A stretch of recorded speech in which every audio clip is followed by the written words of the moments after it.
శ్రీమన్మహాభారతము 511వ రోజు. ఓం అస్మద్గురుభ్యో నమః. నారాయణం నమస్కృత్య నరం చైవ నరోత్తమం దేవీం సరస్వతీం వ్యాసం తతో జయం ఉదీరయేత్. శ్రీమన్మహాభారతము సభాపర్వము 38వ అధ్యాయము ద్వారా సూత మహానుభావుడు శౌనకాది మహర్షులందరికీ ప్రవచనం చేస్తూ ఈ రకంగా చెబుతూ ఉన్నాడు. ఓ మహర్షులారా, వైశంపాయన మహర్షి జనమేజయ మహారాజుకు శ్రీమన్మహాభారతాన్ని ఉపదేశం చేస్తూ ఇలా చెబుతూ ఉన్నాడు. ఓ రాజా, ధర్మరాజు చేస్తూ ఉండే రాజసూయ యాగ సభలో భీష్మ పితామహుడు ధర్మరాజుకు ఇతర రాజులందరూ వింటూ ఉండగా శ్రీకృష్ణ భగవానుని ఎదురుగానే శ్రీకృష్ణ భగవానుడు సాక్షాత్తుగా శ్రీమన్నారాయణుడే అని శ్రీమన్నారాయణ పరతత్వస్థాపన చేస్తూ ఆ శ్రీమన్నారాయణుని యొక్క అవతార విశేషములను కూడా ఉపదేశము చేస్తూ రామావతార వైభవాన్ని తెలియచేశారు భీష్మ పితామహుడు. ఈ రకంగా చెబుతూ ఉన్నాడు ధర్మరాజుకు భీష్మ పితామహుడు. ఓ ధర్మజా, శ్రీరామచంద్రుడిగా శ్రీ మహావిష్ణువే అవతరించి రావణ సంహారము చేసి లోకానికంతటికీ హితాన్ని కల్పించాడు. ఇక ఆ తర్వాత కృష్ణావతారాన్ని గురించి చెబుతున్నాను, విను. తతః కృష్ణో మహాబాహుః భీతానాం అభయంకరః అష్టావింశే యుగే రాజన్ జజ్ఞే శ్రీవత్సలక్షణః. 28వ యుగములో శ్రీ మహావిష్ణువే శ్రీకృష్ణుడిగా అవతరించాడు. భయపడే వారికందరికీ అభయాన్ని ప్రసాదించేటటువంటి శ్రీవత్సలాంఛనుడైనటువంటి శ్రీ మహావిష్ణువు శ్రీకృష్ణుడిగా అవతరించాడు.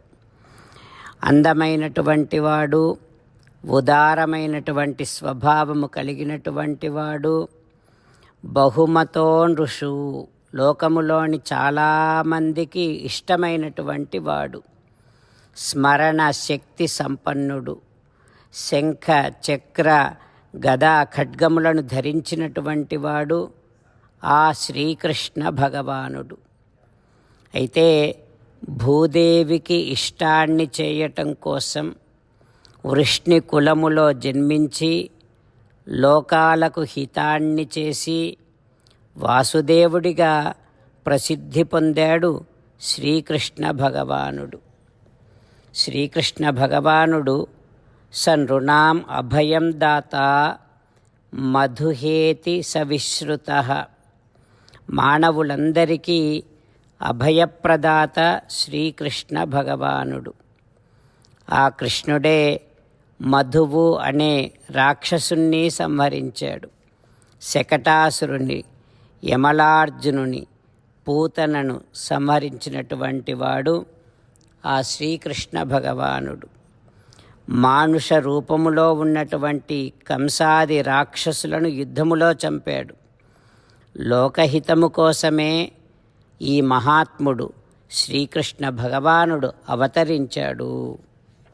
ఓ ధర్మజా, ఇక కలియుగాంతములో ధర్మమంతా కూడా నశించిపోగా అందరినీ, అంటే ధర్మమును నశింపచేసేటటువంటి వారినందరిని వధించటం కోసం, ధర్మాన్ని వృద్ధి చేయటం కోసం, బ్రాహ్మణులకు హితము చేయటం కోసం సాక్షాత్తుగా ఆ శ్రీహరి శ్రీ మహావిష్ణువే కల్కి విష్ణు యశస్సు అనే పేరుతో మళ్ళీ అవతరిస్తాడు.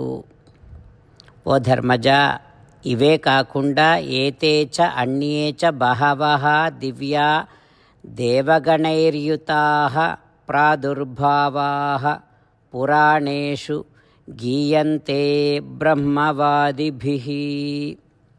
ఇవే కాకుండా ఇంకా ఇతర దేవగణాలతో కూడినటువంటి ఆ శ్రీ మహావిష్ణువు యొక్క అనేకమైనటువంటి దివ్యమైనటువంటి అవతారములను గురించి బ్రహ్మవేత్తలందరూ కూడా ఎంతో గానము చేస్తూ ఉంటారు, ఎన్నో రకములుగా కీర్తిస్తూ ఉంటారు అని భీష్ముడు చెప్పగానే ధర్మరాజు మళ్ళీ భీష్మునిని ఈ రకంగా అడుగుతూ ఉన్నాడు. ఏమడుగుతున్నాడో రేపు తెలుసుకుందాం. జై శ్రీమన్నారాయణ, జై శ్రీమన్నారాయణ. అమ్మా నాన్నలకు సాష్టాంగ నమస్కారం చేద్దాం. మన ఆచార్యవర్యుల శ్రీచరణారవిందములకు సాష్టాంగ నమస్కారం చేద్దాం. శ్రీ వేదవ్యాస మహర్షుల వారి దివ్య పాదారవిందములకు సాష్టాంగ నమస్కారం చేద్దాం. శ్రీ విఘ్నేశ్వర స్వామి వారి శ్రీచరణారవిందములకు సాష్టాంగ నమస్కారం చేద్దాం. శ్రీమన్మహాభారత గ్రంథరాజమునకు శిరస్సు వంచి నమస్కరిద్దాం. శ్రీకృష్ణ భగవానుని శ్రీచరణారవిందములకు సాష్టాంగ నమస్కారం చేద్దాం. మన హృదయ మందిరములోనే అంతర్యామిగా వేంచేసి ఉన్నటువంటి శ్రీమన్నారాయణుడిని సేవిస్తూ మనని మనము స్వామికి సమర్పించుకుంటున్నామనే భావనాపూర్వకముగా సాష్టాంగ నమస్కారము చేస్తూ స్వామి నామ సంకీర్తన చేద్దాం.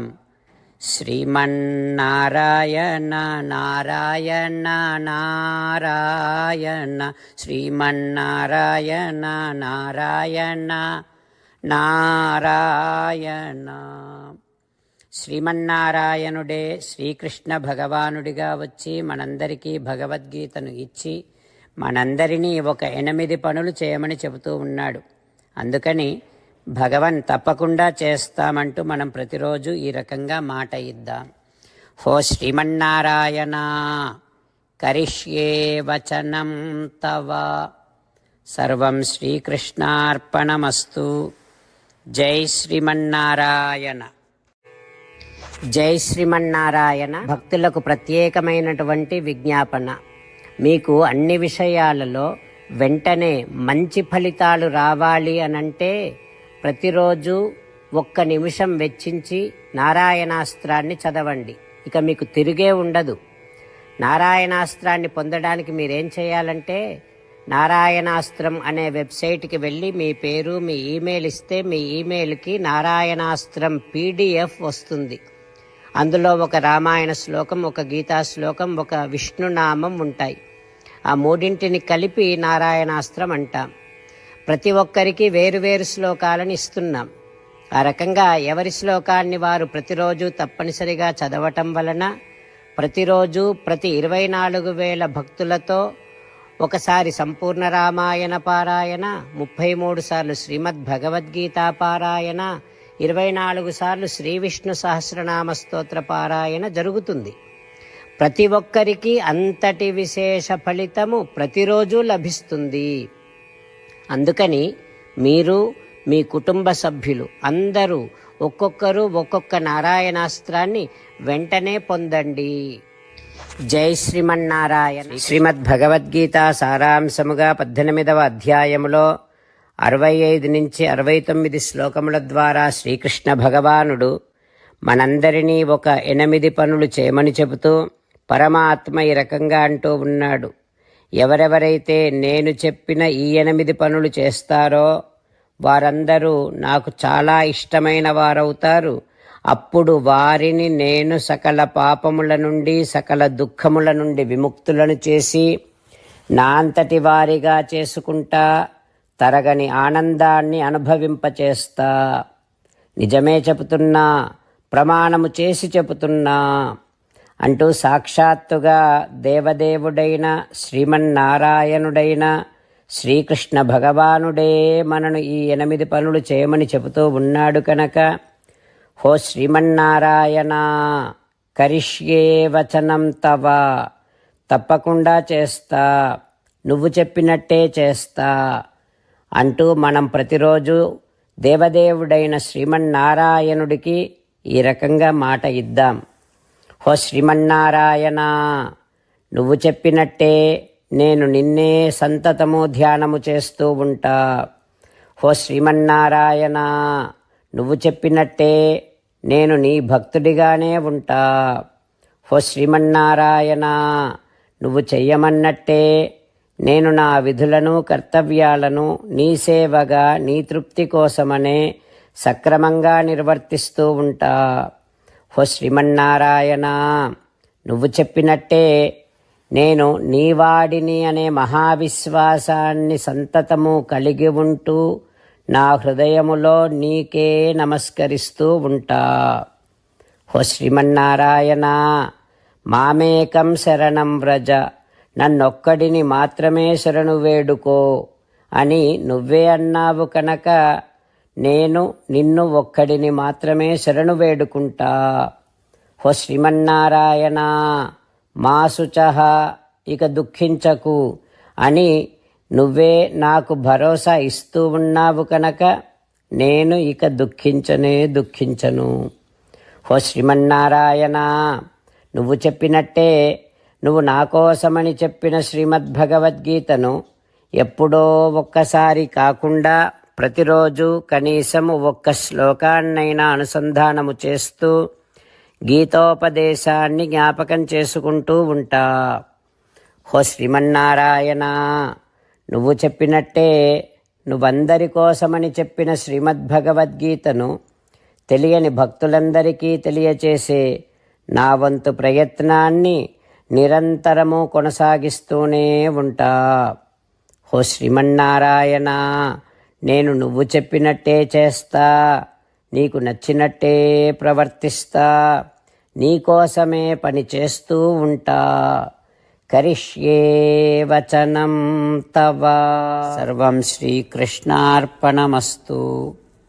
జై శ్రీమన్నారాయణ.